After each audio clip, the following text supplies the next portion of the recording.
Hi everyone, it's Justin here, Voices for Voices. Thank you so much for watching and listening, whether you're here in the United States or across the world. We're grateful to have you with us. If you could do a quick favor that is free, if you can give us a thumbs up, like, follow, subscribe, share, reshare, repost, and maybe even pull out your phone and share the Voices for Voices podcast with maybe 25 of your contacts. We have huge goals, one of which is to reach and to help at least 3 billion people over the course of my lifetime and beyond. And we wouldn't have a show if it wasn't for our viewers and listeners. So thank you for tuning in, whether this is your first show or you've been with us from the beginning. We are delighted to have our guest today back from last year. So making this an annual interview.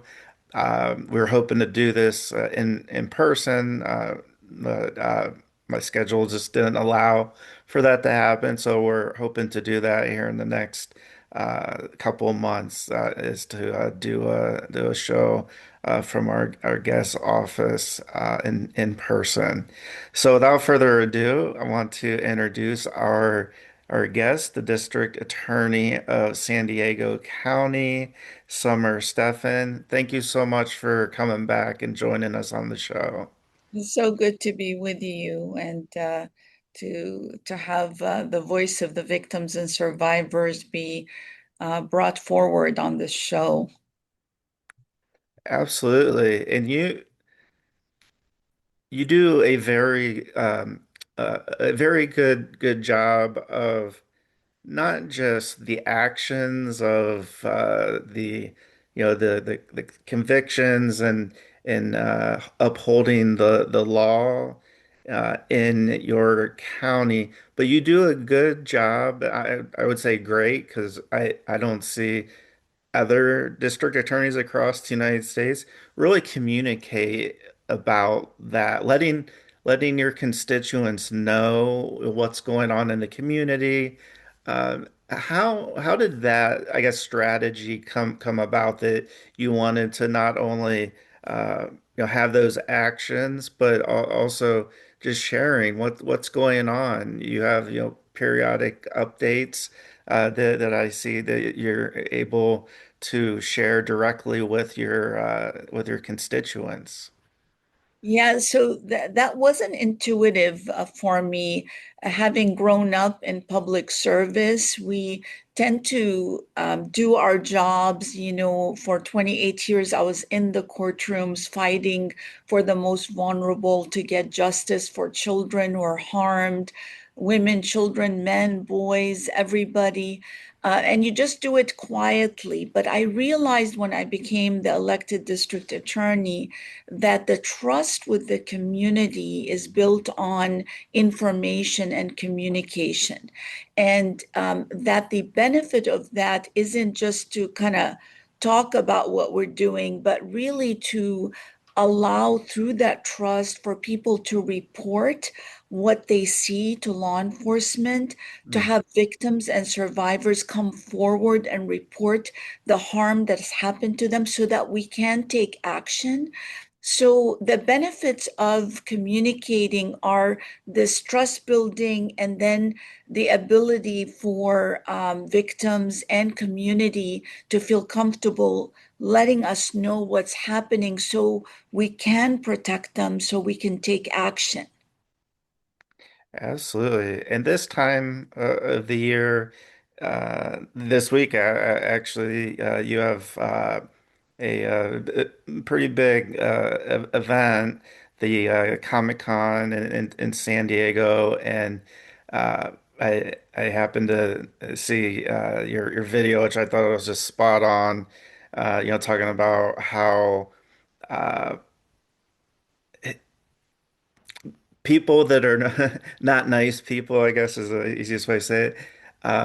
How they prey on their victims, and with Comic-Con being a big part of it, dressing up as a superhero, of how it can make it a little easier for the people that are unfortunately looking to harm others. Can you maybe just do like a little refresh of that video so we can share Sure, that? sure, absolutely. So, San Diego County, is home to a lot of incredible events, Comic-Con being one of them. And, you know, I'm a I'm a fan of Comic-Con and superheroes and, Star Trek and all of those things that I've loved for years. But whenever you have an event that's bringing in 150,000 people, um, you have traffickers that use the congestion and the event to bring victims of human trafficking, mostly for to sell them for prostitution and to make a profit, because you've got a concentration of tourists, you've got so much activity, you've got police, tied up with trying to manage traffic and everything that's going on to keep the community safe, so they can hide within those big events. Comic-Con is one of them, but whether it's the football games we just Mm, witnessed, or different events where a large amount of people are coming, you find it's not the event itself, it's the ability for these traffickers to make higher profit because mm, of the concentration of people that are willing to spend money. So they advertise these victims and they bring them, some are local from San Diego, but from Las Vegas, Oakland, across the United States to mm. the big event. So my warning was, we are not gonna sleep. We're gonna keep an eye on you. We want the community to report anything suspicious that's happening in our hotels, motels, or Airbnbs and Bs, and our human trafficking task force will be there. In fact, for anybody who didn't take my word for it, last night we arrested 9. And so again, when I tell you that we're alert and we are going to keep protecting these victims, and you're not going to be able to hide in big events or be able to advertise them for sale. Human beings are not for sale. Children are not for sale, and you can't post them like they're a piece of, hamburger in a drive-through, or post them on these social media websites like, they're some kind of product. They're not a product. They're human beings. And so this is the message, and I hope people listen because we're going to keep going. Yeah. Yeah, and it's fantastic, and that's how I came across the work that you were doing last year in a news conference that you held, and it is a breath of fresh air to have. I wish in my area there was more active involvement against people who are preying on children at the different activities and games, uh, and I, I I think it's great to be able to, as you just alluded to, that even just last night that there were people that might think that like talk is cheap, but when it comes down to it, it's not. You're backing it up with the resources, and I think that's a big thing. And when you mentioned just a bit ago about having police, assign, doing traffic duty and all of these other aspects that brings a large event, it takes those resources away from being able to help out with the task force um, to help kids, families feel safe when they're in your town, my town, and I think it's a big thing, no matter wherever we live, that we have public officials like yourself, that you're not just talking the talk, you're walking the walk, you're putting action to those words. And I I I don't I wouldn't want to be somebody who has bad intentions because um, I I think, and it's just my 2 cents,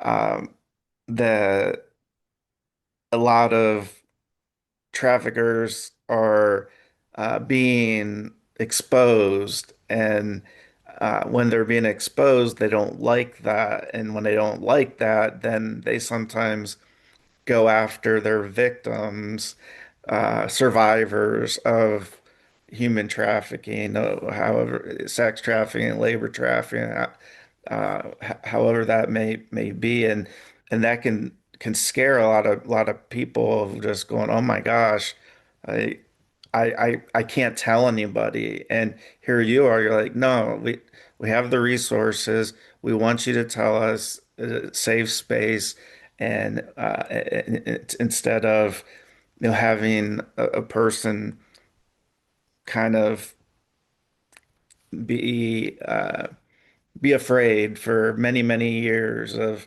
oh, I can't say anything because I was told this.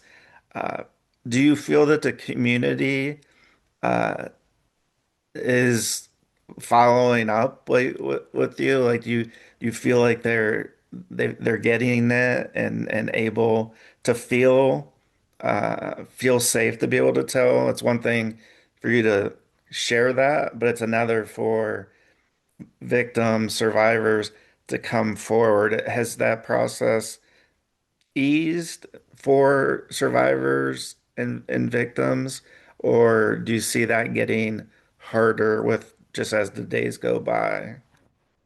You really hit it on the nose. It's the idea that we sometimes think that it's easy for people to come forward and report abuse, especially children, and we sometimes blame them even for not reporting. And we say, well, why, it's been several years, why now? And we attribute sometimes bad motives, or that they're not telling the truth. But the reality is that it's really hard to report being abused. And many times the abusers and the traffickers, they make themselves almost like a family member to Mm, the victim. They build those kind of what the experts call trauma bonds, where the mm, victims are so attached, to the abusers, that they think that they're the only one that's there to protect them. And this is what makes it really hard. So it takes time. It's not overnight that we've built this trust. It's kind of by saying something and then doing it. And it's not just me, it's bringing a whole community of well-trained law enforcement in a task force. Like the operations we go on, we always have victim advocates that are there that can support not just like a scary scene, but come mm, in and provide that comfort and shelter and trauma. And we built what we call one safe places, where people can just walk in and just kind of tip their toe into reporting. No one is going to force them into it, but they can get some clothing, get a sweater, feel comfortable to report. So it's not a one off, I mm, think it's a journey, and we are seeing the results of that journey in that San Diego seems to have a disproportionate number of cases where the victims of human trafficking themselves are reporting, which oh, means that they are seeing themselves as victims and as deserving mhm, of a life of freedom and dignity, which the abusers, they keep them trapped in shame, whether it's child molest, sexual abuse, whether it's domestic violence, whether it's human trafficking. All those have these um, wheel of control that the abuser, the trafficker, puts on the victim to delay or to have them never report. Oh, yeah, that's uh it- yeah, this thought came to mind that if if a parent may be abusing their own children, that that that trauma bond is like we're family, like everything's okay, there's nothing wrong.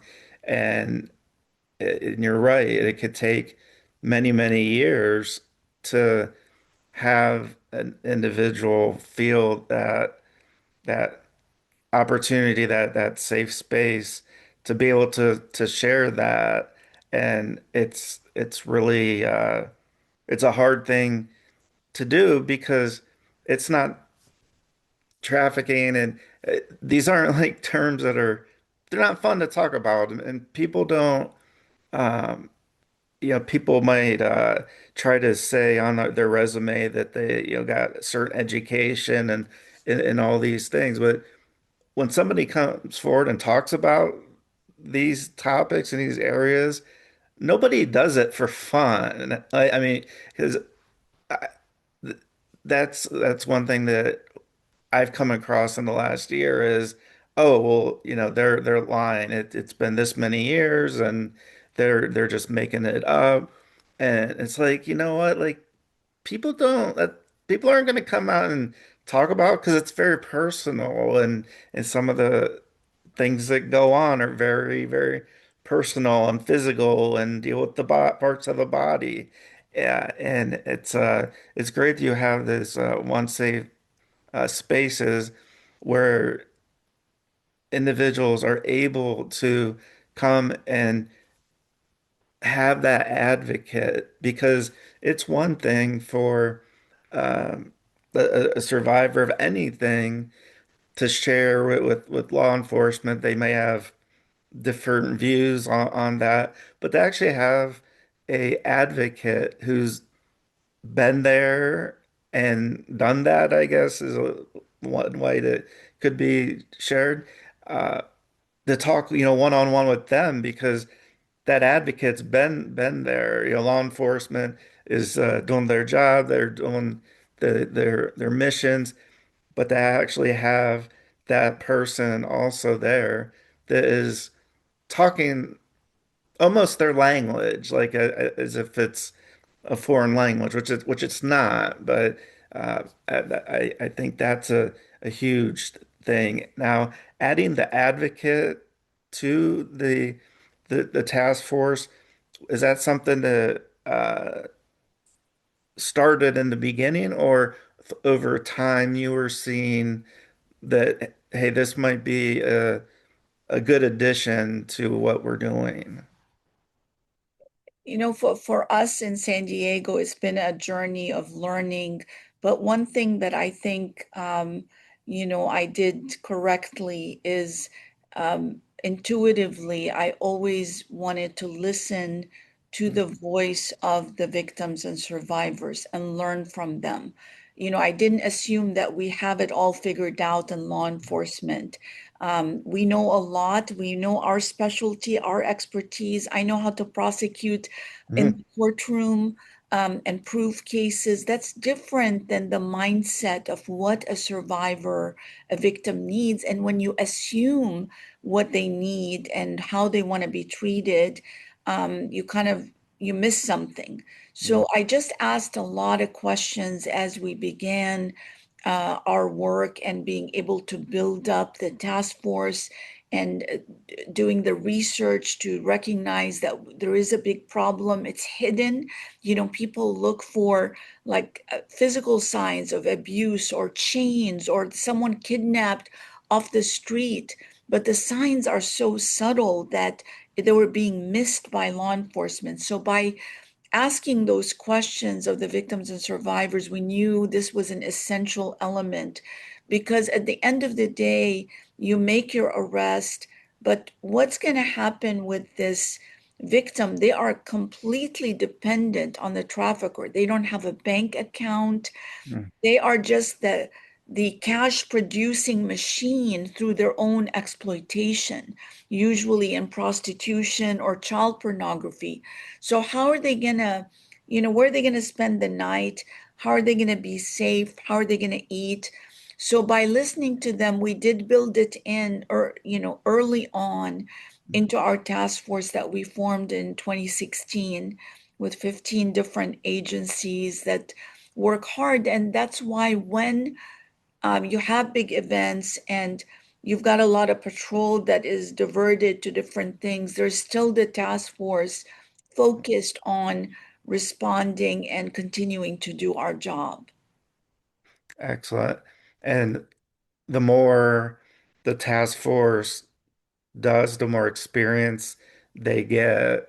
So, like you said, in 2016 at the outset versus where we're at in 2026 is a lot of learnings, and I think that's good for people to understand just about anything is learning's a good thing. I think it whatever the subject may be that if we're continuing to learn, we're continuing to get better and communicate better and have people who truly not only are doing their job in the task force, but just as a human being, they're going, this could have been my daughter, this could have been my son. And it has a whole new level, kind of an emotional tie to it, and that's where the one of the ways that the trauma can come into a task force member's home at the end of the day because they come home to their families, and sometimes it's hard to separate that the work versus the home life with so many uh, people unfortunately taking their own lives, and uh, really if they understood the big impact that they were having, um, whatever peace that they were looking for, that it's truly uh, remarkable work to do that because I even say with doctors and nurses like that those are professions like I just can never I could never do, and so the people that do that they're special individuals and your excuse me on your task force and other areas. It's also takes a very special type of person to be involved in those operations, and then the communication, and then having the advocate all built in there, kind of as a support team, as opposed to just seeing one officer, that it's a group effort, and you're trying to cover all the bases to have those individuals not just when the trafficker is arrested off the street, that they are going to have some trauma, some level of trauma inside, and it may take many years, even after a trafficker is taken off the street. So you kind of have the trauma that's going on with trafficking, and then if the trafficker is taken off the street, it it it's not like I'll say like a sprained ankle where you can just see it and be like, oh, okay, I can see it healing. Like the mind is a lot different. So thank you for including that that mind aspect because that's a big deal to people. Yeah, and your show obviously focuses a lot on mental health, and that's really important. And you've hit on a lot of important areas. One of them is the trauma for the victims and recognizing that there isn't just arresting and prosecuting is not going to be an instant cure. It's we have to be able as a civilization to bring the supportive systems to let people really free themselves of their own trauma. You know, we recovered a 13-year-old Mm, the other day from the streets. It's hard to imagine. And a 17 pregnant girl recently. And, you know, it's not like they ran into the courageous police officers' arms because they recovered them. In their own mind, they had been told over and over that law enforcement is the enemy, you know, mhm, and can't be trusted. And so it took some time, you know, in therapy and being able to give them the supportive systems and building that trust by keeping our word, what we say to them, for them to begin that true healing journey. And then another thing you hit on is the professionals, the officers, the prosecutors that do this day in and day out. You know, for many years, we didn't focus on our own mental health from the the basically being witness to trauma time and time again, officers walking in on the worst scenes. And so we are spending more time trying to make sure we're well ourselves in order to properly and compassionately and not going to lose our patience as we deal with these difficult issues. And you know, it's a really hard time for parents, and we see, for example, a lot of European countries now banning the use of social media mm, for kids under the age of 16 and 15. We've seen so many suicides, so yeah, much trafficking, recruitment happen online for kids. So I want to make sure that your listeners, your viewers, also pay attention to those mental health signs of kids withdrawing, of spending too much time online, and changing behavior, changing their set of friends. There could be more going on. They could be getting cyberbullied or mm, recruited by a predator or forced into sexploitation, doing things that they don't want to do with their bodies. So it's just more complicated time.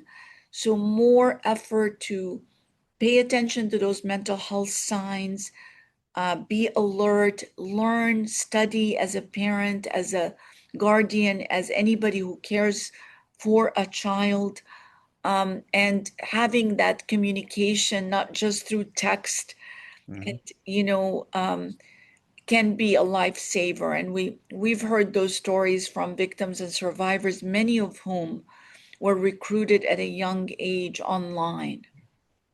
Wow. So how do you do it?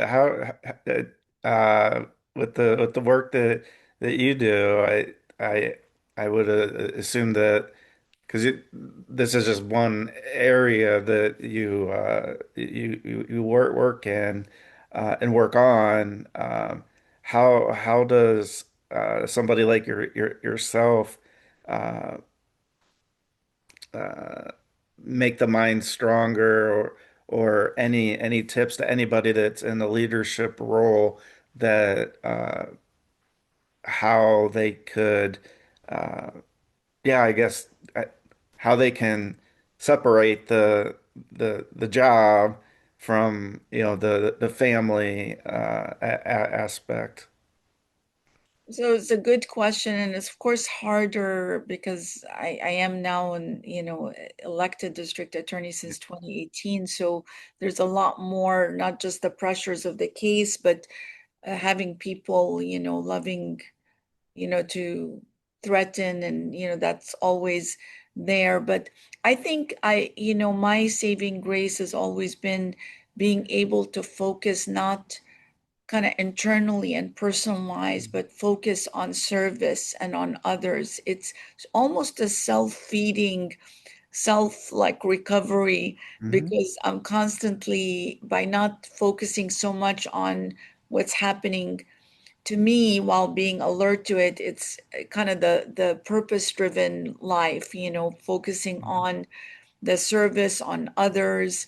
Also, like I drink a lot of water. I know that seems strange, No, but that's good. remaining hydrated, being healthy by hydrating and, focusing on, eating an apple, doing something that's quick because I can't like sit down for, big meals, but having nutrition that is healthy that can sustain, the work and breathing, exercising, all those things.